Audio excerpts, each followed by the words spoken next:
All right, so let's begin. So this is week two, session one. Right. So in week two, we have introduced another concept.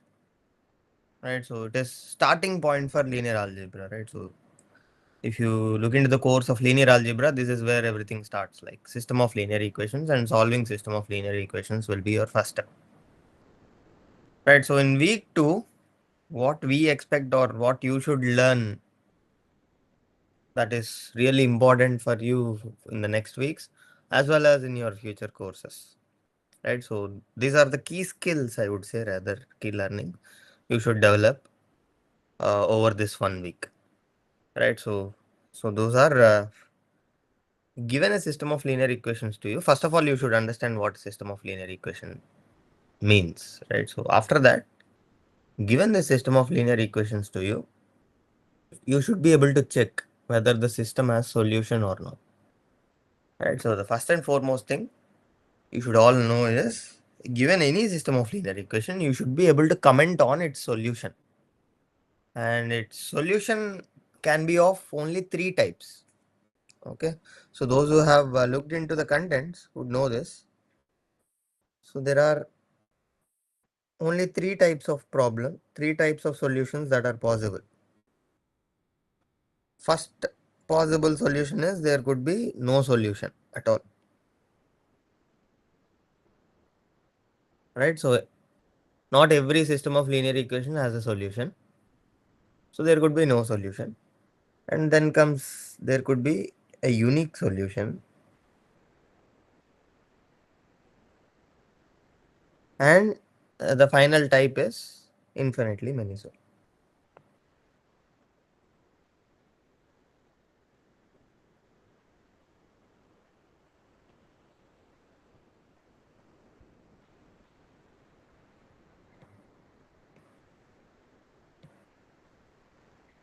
Okay, so given a system of linear equation to us, we should be able to comment on its solution type. Next is, of course, solving the system of linear equations. Given the system of linear equation, we should know how to solve the system of linear equations, right? And the third one, and slightly more important, which is given information, right? So you will be given some information or data. From that, you should be able to form the system of linear equations. Okay. So not every problem involves this skill, but wherever problems like contextual based problems, so their equations will not be given to us directly. Rather, we should form the system of linear equations, then comment the solution, then find the solution. If at all solution exists, then solve for the solution. So these three steps or skills you should definitely learn from week two. All right, so let's start with what a system of linear equations is and then solve some examples, and via examples we will understand or build these skills. Okay, is this clear? Any doubts from anyone? All right, so now what is a system of linear equations? Right, so a system of linear equations is a set of equations with some variables involving in it and coefficients attached to the variables. Right, so this is how a general system of linear equations look like. So each one is an equation, right? So this is an equation 1, this is equation 2. Like that, we can have any number of equations. Here I have m equations. So this is m equation. So there are m equations.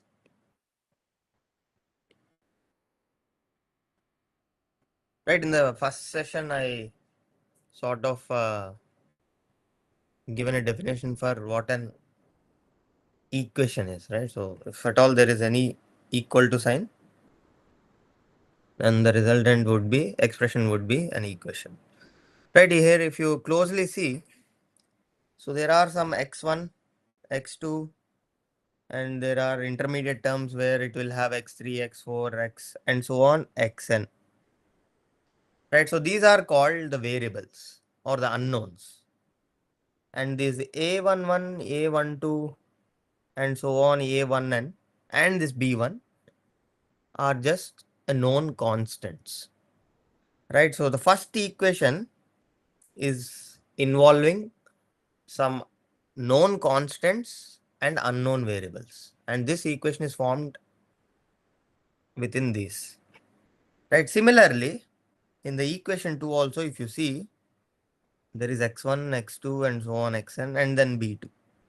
So there are unknown variables x1, x2 till xn, and there are known constants also a21, a22, a23, and so on, a2n and b2. So these are known constants. Right, so in every equation we will be seeing this n variables. Right, so there are n variables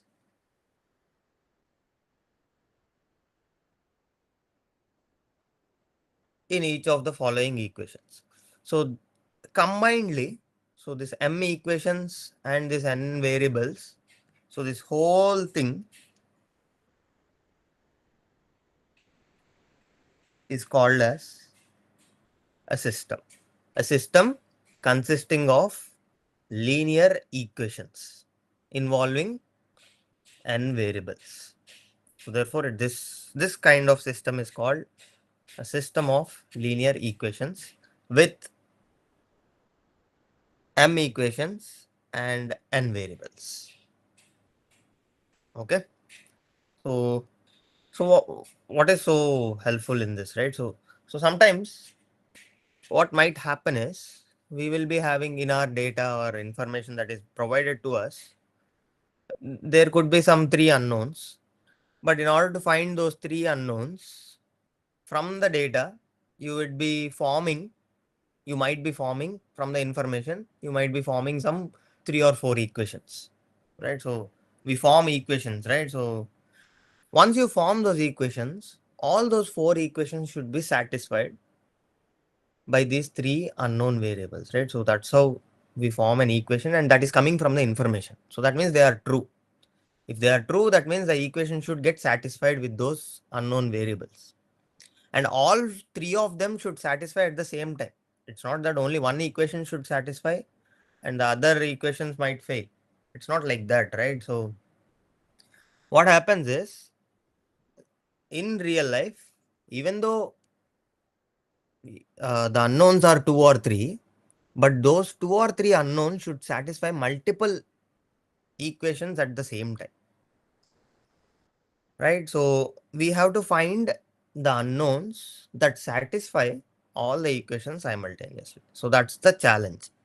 And that is why it is important to understand the system of linear equations, forming this system of linear equations, and knowing how to solve it efficiently, right? So the most efficient way would be converting this to matrix vector form, right? So what is matrix vector form? Again, this is detailedly explained in the lectures, but I will explain you simply. So what we do is we take only the known constants. We drop the variables x1, x2, xn. In all the equations, we will drop the variables and we will take only the coefficients. Right. So first equation coefficients are a11, a12, a13, and so on, a1n.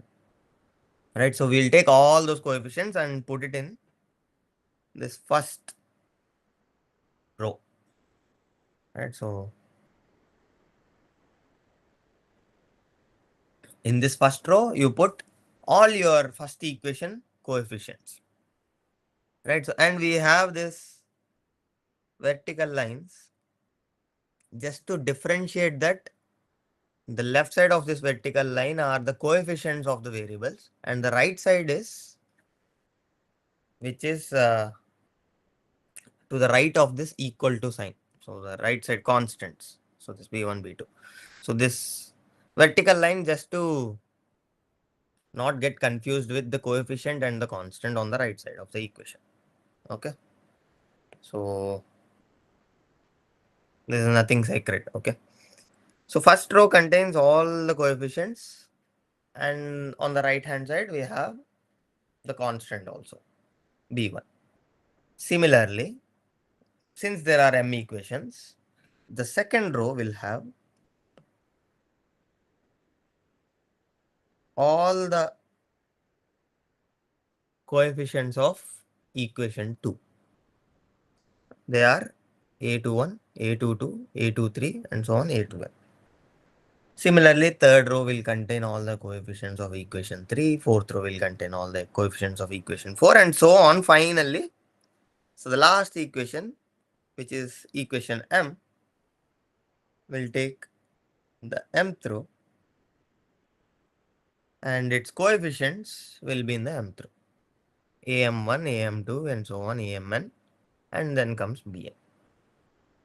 Right, so this is one way to solve a system of linear equations with more variables and more equations. Okay, if it is only two variables and two equations, then the system would look like this. So I didn't show the example for you guys. So a two equation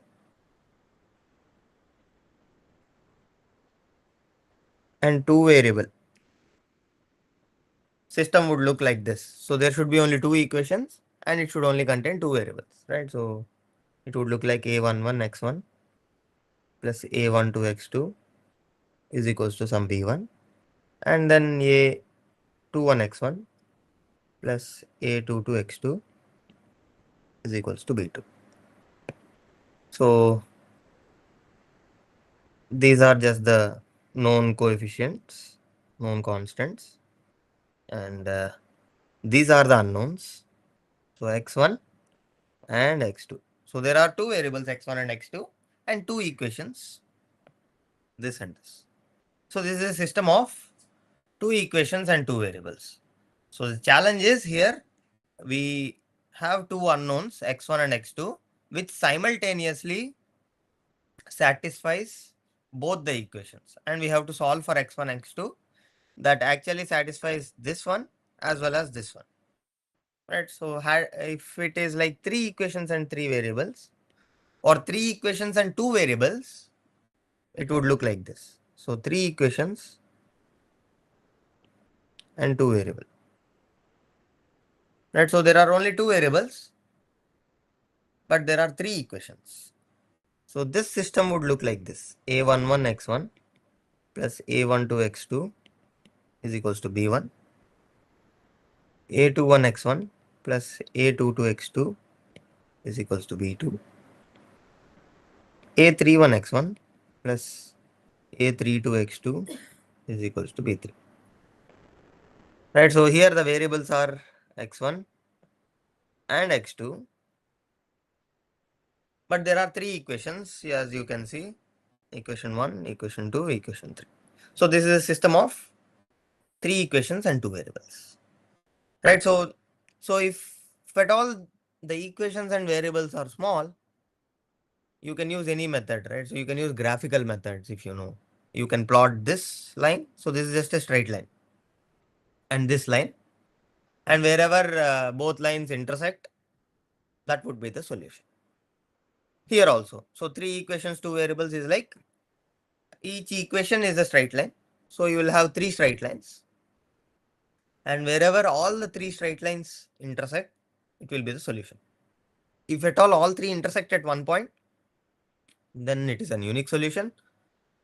But there is very unlikely situation that you draw three straight lines where all three meet at the same point, right? So very unlikely. So there is some probability, but very much less. So if at all three equations doesn't intersect at the one point, so then there will be no solution at all. So none of the values for x1 and x2, all three equations get satisfied together. Right, so if the equations are small, less, and variables are less, you have graphical method. and then you can easily solve using expressions itself, equations itself, right? So how is Sir, that? sorry, but sir, Yes, sorry about the disturbance.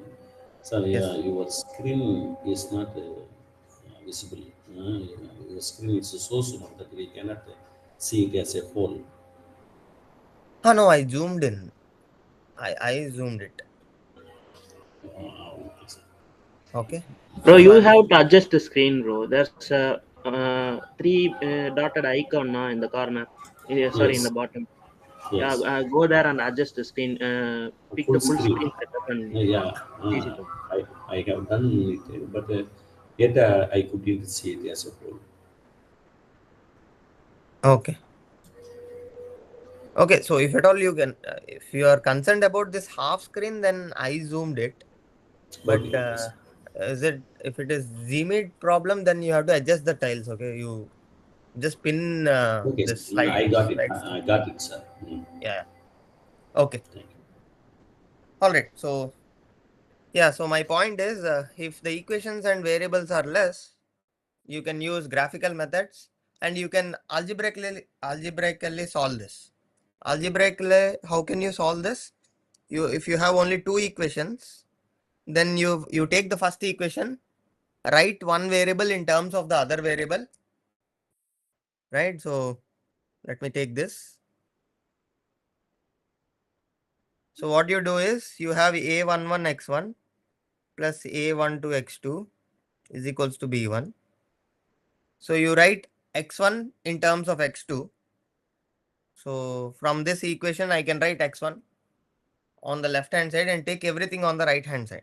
So what will I have on the right hand side? b1 minus a12 x2 divided by a11, right? So that's all, right? So once I have x1 in terms of x2, now what I have to do, I have to take this and substitute it here. So you take this x1, in place of x1, you substitute b1 minus a12 x2 divided by a11 here. If you substitute there, then you will have an equation only in terms of x2. Solve for x2. Once you get x2, then you substitute that x2 here to get x1. Alright, so if the variables and equations are lesser, there are many ways to solve it. Right, so if the equations and variables are greater than 3 or 4, okay, so you have 4 equations with 4 variables, or maybe even more than that, like 6 equations with 8 variables. Right, so then things get little more complicated. Then the best way or the efficient way to do it is writing the system of linear equations in terms of this matrix vector form. So this form is called matrix vector form, where we put all the coefficients uh, within a matrix. Okay, and why it is called matrix vector form is it is actually not written like this. Instead, it should be written like this. So you'll have a matrix getting multiplied to a vector, and resultant would be a vector. And this matrix is called the coefficient matrix, which contains this a11, a12, and so on, a1n, like this am1, amn. And this second vector will contain these variables. So this is variable vector, x1, x2, and so on, xn. And this contains this constant vector, b1, b2, bm. Okay, so this is the actual way of representing it. But for computation part, we drop this x1 to xn, and we'll say we'll write it in this form. So this is also called as the matrix vector form, where we consider only the coefficients and we work with coefficients.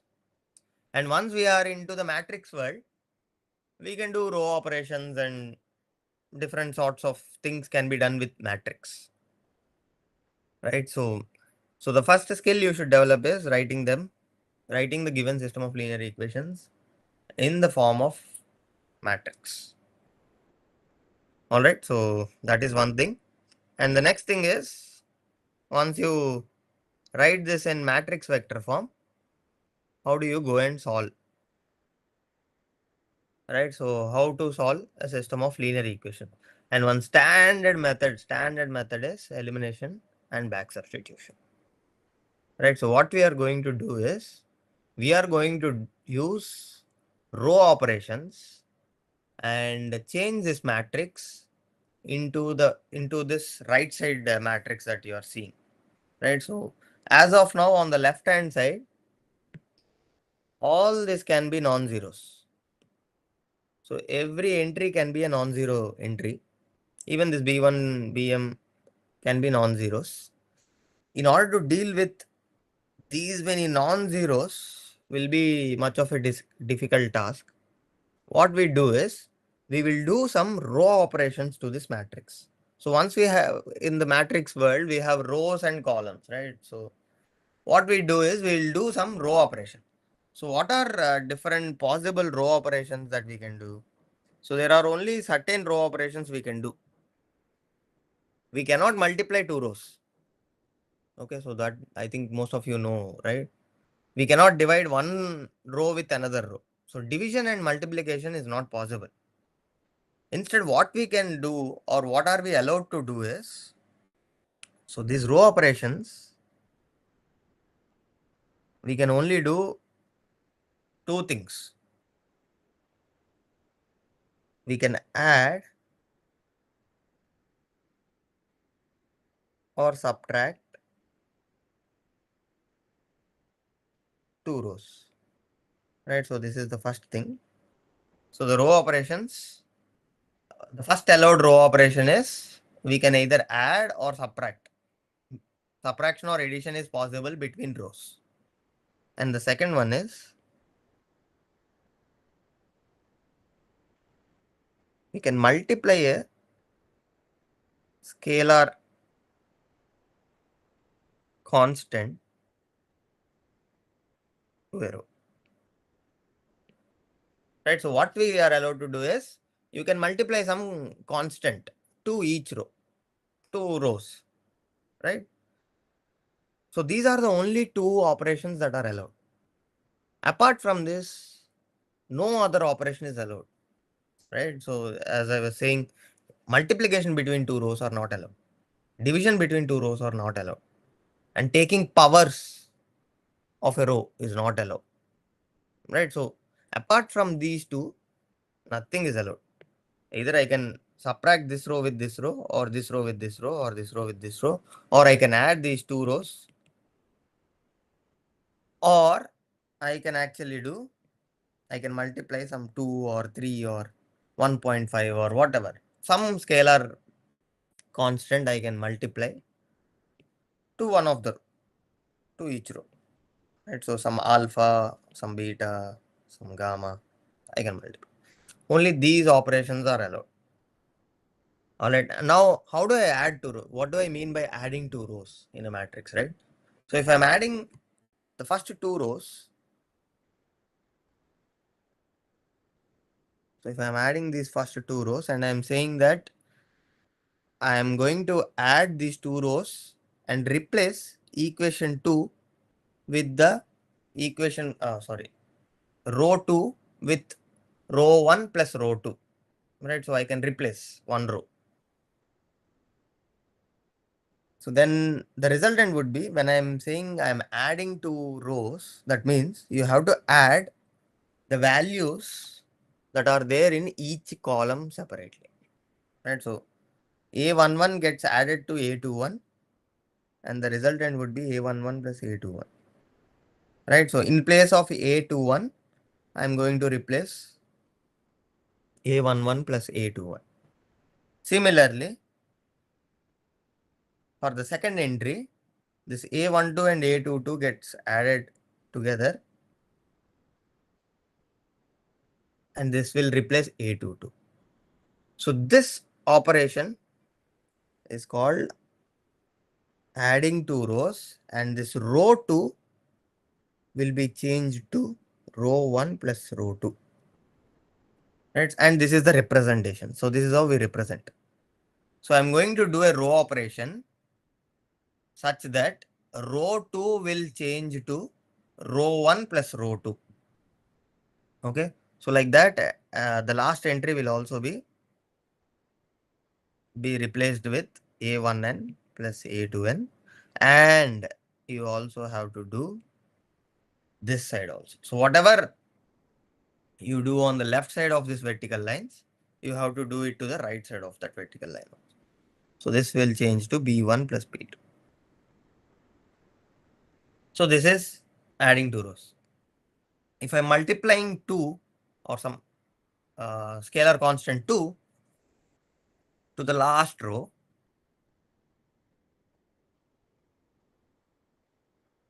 then the resultant would be, you will have 2, 2, 2 and 2. So 2 will get multiplied to every entry in that particular row.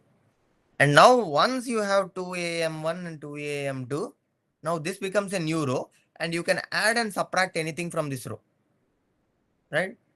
So some sort of linear combinations you can do with the rows. Okay, so I hope this is clear.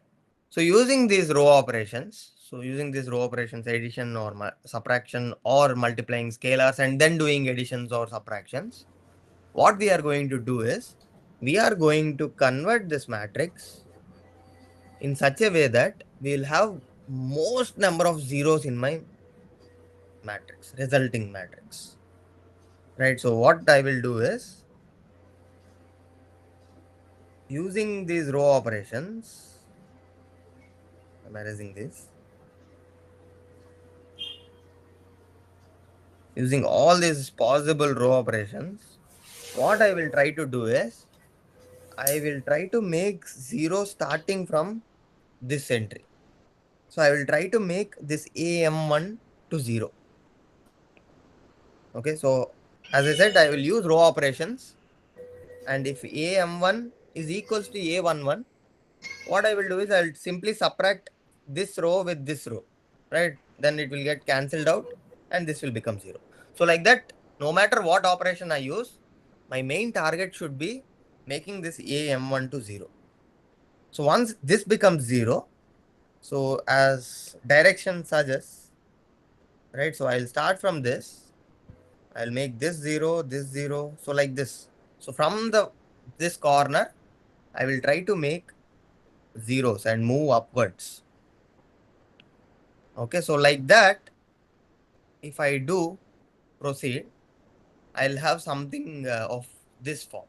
So I'll have some all zeros entries at the bottom and some zeros below this diagonal, and some the stars are non-zeros which can be on the above. And there are R rows which are not 0, and initially there are M rows, out of which R are non-zero rows. So since there are stars, some non-zero entries, they are called non-zero rows. If all the entries in any row are zeros, they are called zero rows. And this all zeros means everything is 0 from the start to end. So this all 0 rows are M minus R. Because out of total M, we have R non-zero rows. Therefore, there will be M minus R 0 rows. Right? So when I do these operations, these values might change. Right? So this B1 will not be B1, B2 will not be B2. Since I am doing some addition, subtraction, and then multiplying some constants, then doing addition, subtraction. So after certain operations, B1 might change. B1 value may not be B1. It might change to some other value, which I denoted it as B1 tilde. So like that, all the values might change. So B2 tilde, B3 tilde, and so on, BR tilde. And then BR plus 1 tilde to BM tilde. So the values might change. Here also the stars values might change. So they will not be A1n, A2n. That is why I didn't write A1n, A2n. So some stars are non-zero entries. That's it. So this is like zeros. All are zeros here. All are zeros here. So this whole thing is zeros. So that means we have majority zeros now. And if at all anything can be made 0, we will try doing that. So this is the best possible matrix that I can form that is having most number of zeros in it. So once I reach this particular position, what I will do is I will first conclude whether this system has solution or not. Right? So if there is no solution, there is no point of solving it. Right? So for that, we should check whether the system has solution or not. And how am I going to do is by checking these non-zeros and non-zero rows and non-zero rows and in zero rows, what is happening to this, right? Any doubts so far?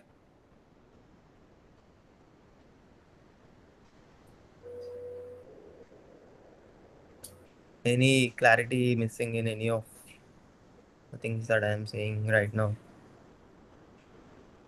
No? Okay. All right. So now we are going to conclude or comment on the solution. What kind of solution that this particular system will have. So if you see this side, this corresponds to the coefficients of the variables, right? And this corresponds to the constants on the right hand side of the equations, right? So if at all I have all zeros at the bottom and there are some values on the right hand side, if I convert this back to the equations, since these coefficients are all zeros, these will get multiplied to the variables. So anything gets multiplied to 0 will become 0. Therefore, the left side of the equations will be 0. If at all the equation should be consistent, the right side of the equation should also be 0. Right? If it is not 0, then it would look like something like 0 is equals to 2 or 0 is equals to 3 or something like that, right? So which are inconsistent equations. So 0 can never be equals to 2. 0 can never be equal to 1, right? So if the left hand side is 0, in order to have a solution, right, the right hand side should also be equals to 0. In other words, if the right hand side is not 0, any of them is not 0, what does it imply?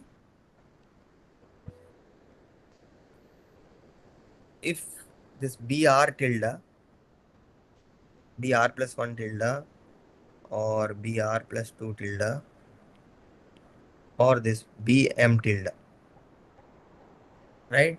If any of them is non-zero,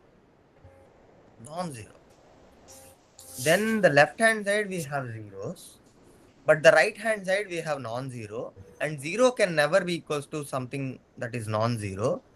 Therefore, one equation will never satisfy. For any variables, one equation will never satisfy. Hence, there will be no solution. So once you convert your matrix in this form, if you are having 0 rows, then the 0 rows should also have the coefficients to be 0 for a solution. If you have any non-zero for the 0 row, then you can straight away say there is no solution. All right. All right. So this is for no solution. When will this have unique solution? For unique solution, the first and foremost thing is this BR plus 1 tilde, BR plus 2 tilde, and so on. This BM tilde should be 0. First of all, the last rows should be consistent. So if the left hand side is 0, the right hand side should also be 0. So that the last equations you don't have to bother. 0 equals to 0. Right? So we should only worry about this R equations or R rows. Right? So in these R rows, if I have to have a unique solution, then the number of non-zero rows which are R should be equal to the number of variables I have, right? So that's when you can get a unique solution. So that means our R should be equals to N. So I'll put AND here. So these two things should happen. First of all the zero rows corresponding constants, the right side constant should be 0, and the number of non-zero rows should be exactly equals to the number of variables we have, overall variables we have, which are n. So our R should be equals to n for unique solution. For infinitely many solutions also,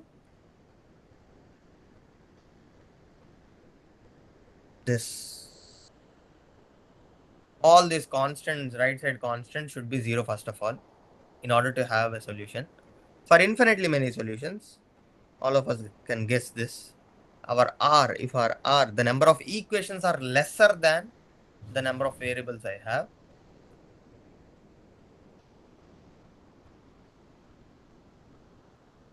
then there will be infinitely many solutions. Okay, so we'll see each of the examples and we'll understand it better. But theoretically, this is how you have to do in order to comment on the solution, whether it has solution or unique solution or infinite numbers. When I take example, we will comment on it, and then if it is unique solution or infinitely many solutions, we'll also solve it. So only then you have to solve it. If it is no solution, you don't have to solve it. All right, so let's take this example. So solve the given system of linear equations. Always our goal should be finding the values for x, y, z such that it will satisfy equation 1, equation 2, equation 3. Right, so this is a system of linear equations with how many equations? 3 equations and 3 variables. correct. Okay, so let's do it in step by step. First of all, write its matrix vector form.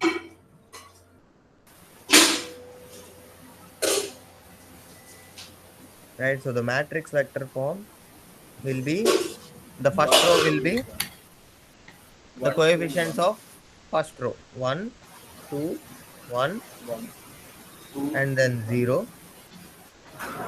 And the second row will have 2, 3, 1, and 3, 1, 3, 2, and 2. Right?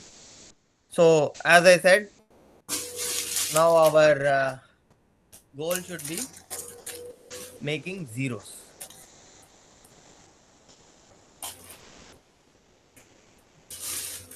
That's right.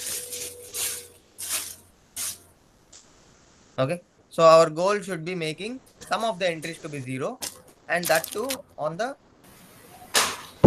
left bottom, from the left bottom, right? So from this direction. So firstly, I wanted to make this as 0. So which row operation I can use so that this 1 becomes 0?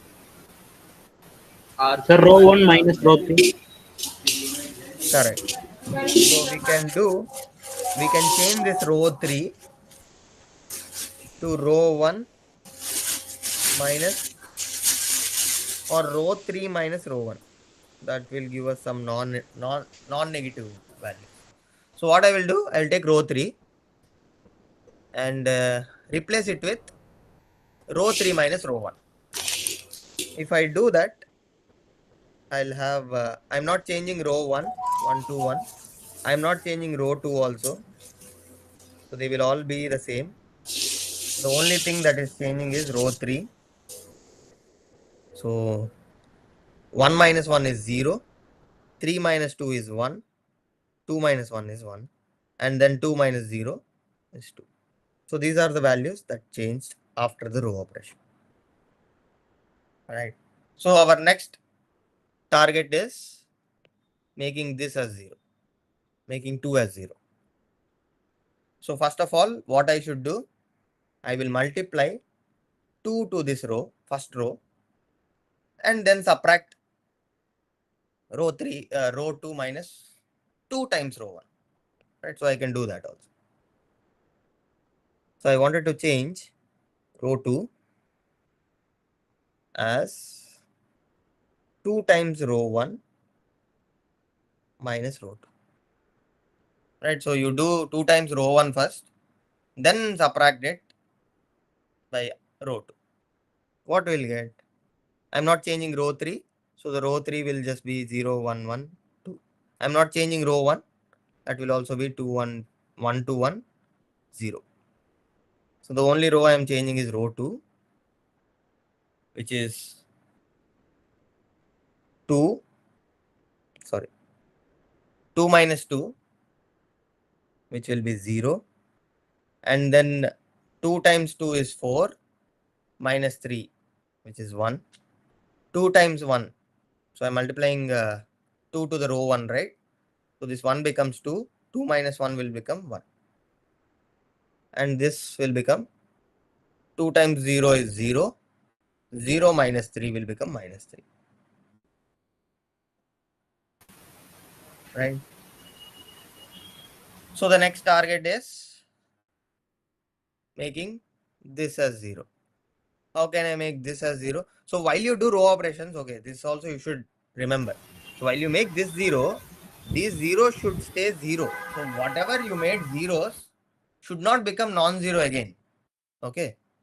So you should not do row operations like that. You should make, once you made them zeros, you should also make sure that they will stay at zeros till the very end. Okay.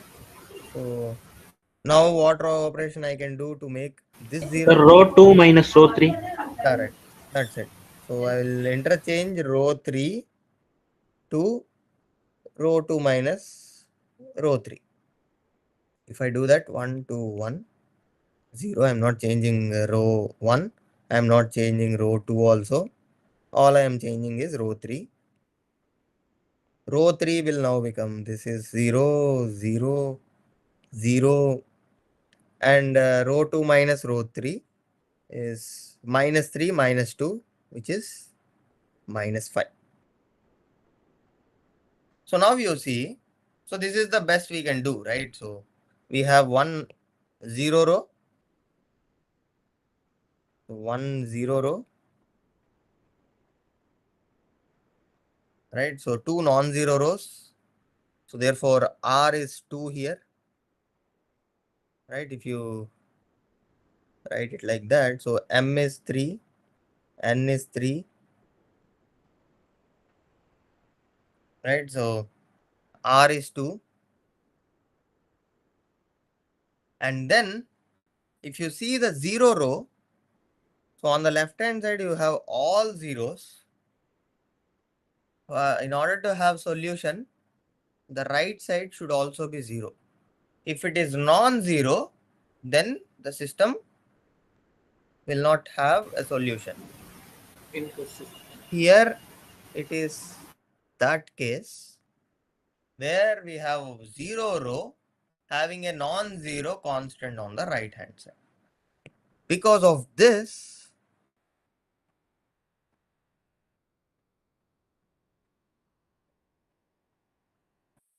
system has no solution.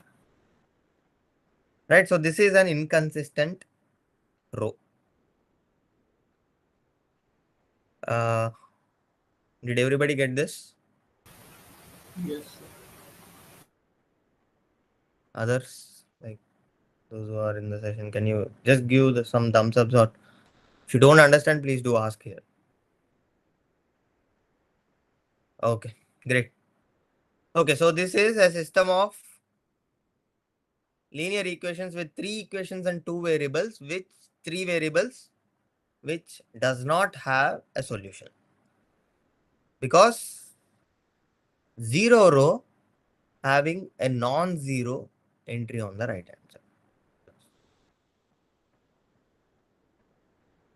The next question is this, and this is a system of linear equations with 3 equations 2 variables. and only 2 variables. And the question is, the system has, you have to comment on the solution, has a unique solution or has an infinitely many solutions or has no solution. Okay, so here m is 3, n is 2, right?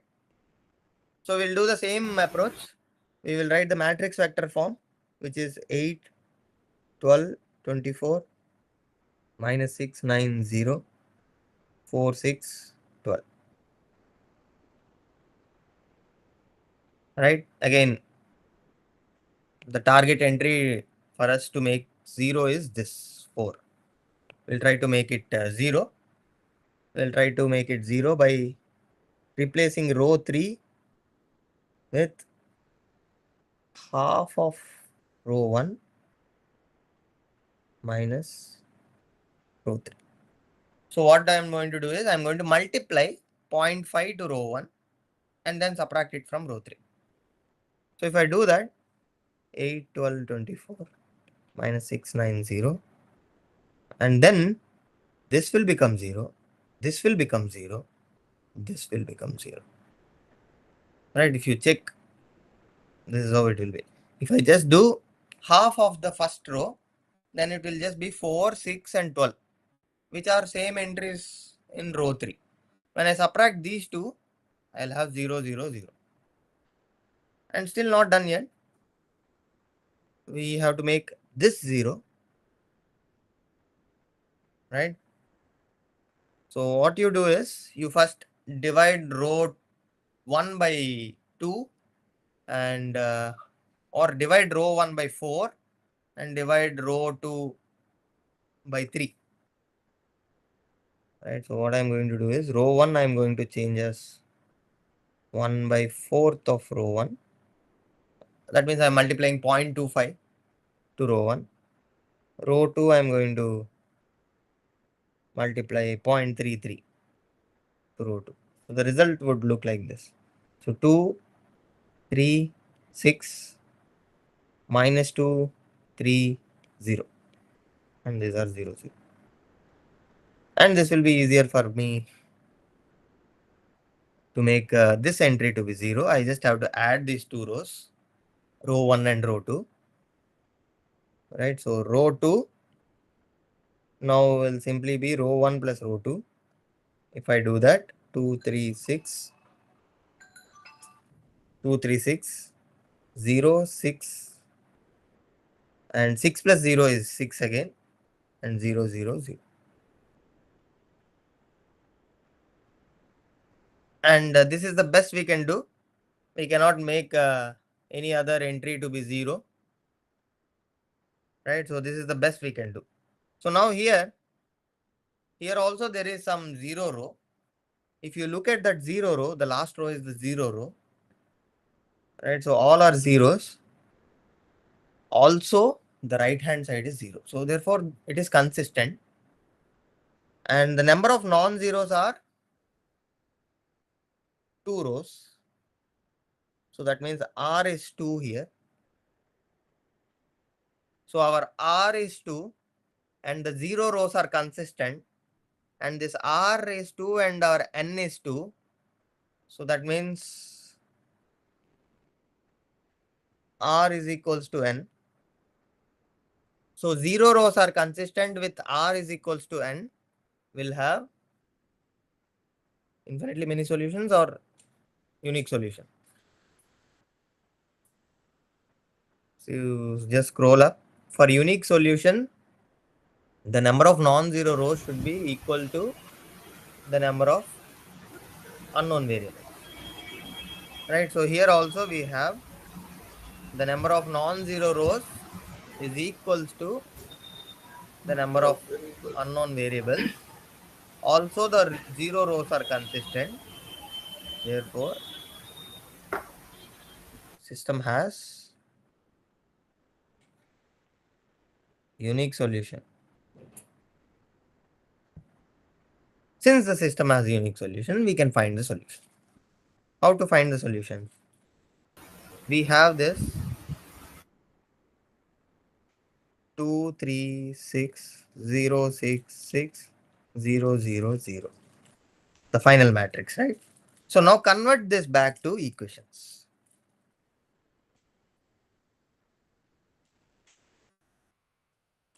Back to equations. If you convert this back to equations, what will you get? The first equation is 2x plus 3y plus equals 6. equals to 6. The second equation would be 6y 0x, 6y equals 6. and the last equation would be 0x plus 0y is equals to 0. So the last equation, no matter what x and y you put, it will get satisfied. So you can ignore this equation, right? So this is consistent for any xy. So you don't have to worry about it. Even the second equation also, if you see, has only variable y, because 0 times x, no matter what x you put, 0x is always 0. So the last expression is just 6y is equals to 6. Therefore, y is 1. So once you have y is 1, you substitute this back into the first equation. Equation 1. You substitute it in the equation 1, you will get 3 times 1 is equals to 6. Then 2x is equals to 3, x is equals to 3 by 2. So this is the solution pair x comma y, which is 3 by 2 comma 1. And this is the only solution that satisfies all these three equations simultaneously. So you can substitute and check. It will get satisfied. Okay. So this is how you solve for the solution. Once you know that the system has the solution, you can solve for it. So the next thing, I think it's not a good idea to start it now. So then in the Sunday session, we will talk about the infinitely many solutions case and also problems like this, contextual problems, how to form the system of linear equations. Right, so first of all, we should form the system of linear equations, then solve the system of linear equations. So we'll do these two in Sunday session. Okay, so if you have any doubts till now, you can ask me. I'm happy to answer.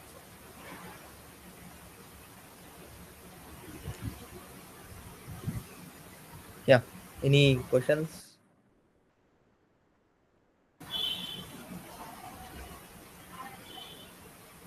All right, hope most of the things are but I hope at least some of you who doesn't know, at least now I have given some clarity on how to solve the system of linear equations and how to comment at least on the solution part.